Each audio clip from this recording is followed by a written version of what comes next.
Hello everyone. This week's Parsha is Parashat Ki Tetze. Candle lighting for this week is 7:15. Shabbat is over 8:22.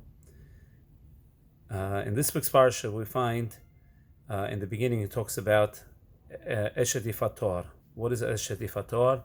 Is when a soldier, a Jewish soldier, he goes to the war and he finds in the captivity he finds a woman who's a Gentile woman, and he wants to marry her.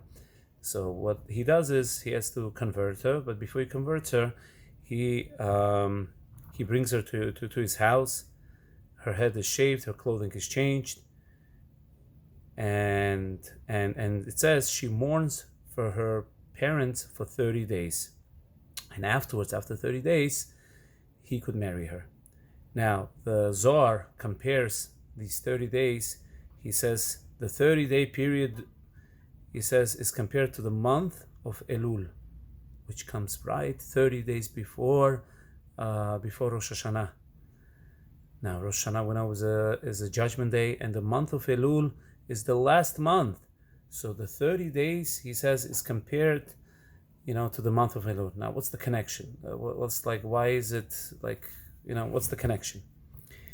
So it's interesting. In this week's parsha, it says, and she sits in your house, and she cries for her father and her mother, Yerach Yamim. It says, what is it? Yerach Yamim? It means 1 month. Yeah, for a month of days. So why does it say Yerach? We know in Hebrew, how do you say a month? You say Chodesh. What is Yerach? So Yerach is also a month, but there's a difference between Yerach and Chodesh. It's interesting.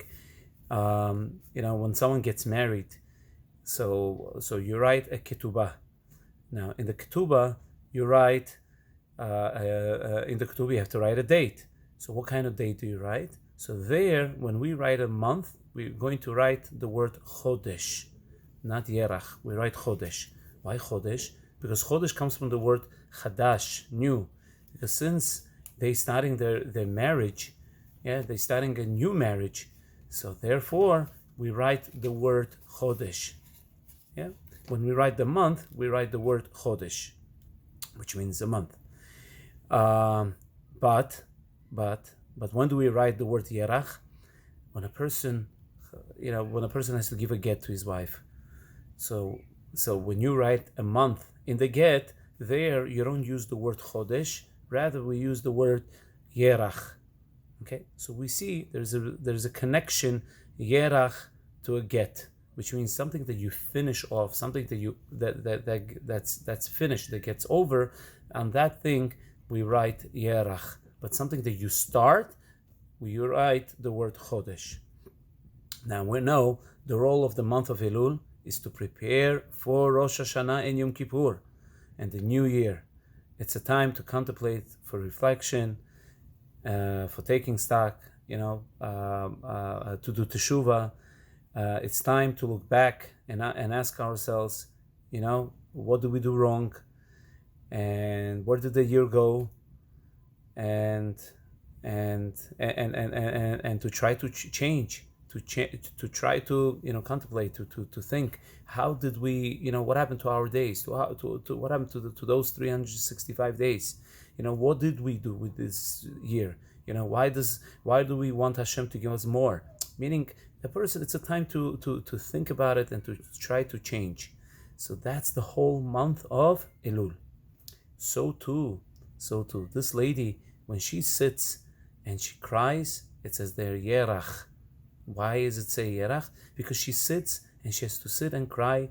And Zohar explains she has to cry for her parents. What does mean parents? Parents means in that situation it means avodah zarah. It means idol worshiping. It means idols. She sits and she cries, which means she regrets. She has to sit and regret that she did idol worshiping, and like this she'll try to change, and she must close this chapter, in her life, and begin a new chapter as a loyal Jewish woman. But by the way, what do we learn from all this? That the month of Elul that we are in right now, it's that month that right before Rosh Hashanah, like we said last time, it's, like 3 weeks left to Rosh Hashanah. It's a time when we could change. These 3 weeks we should contemplate. We should think what happened those in previous year, like all this whole past year. What happened? How can I become better Jew? How can I become better? What can I change in my life? How can I become a good Jew? Have a great Shabbat. Shabbat Shalom.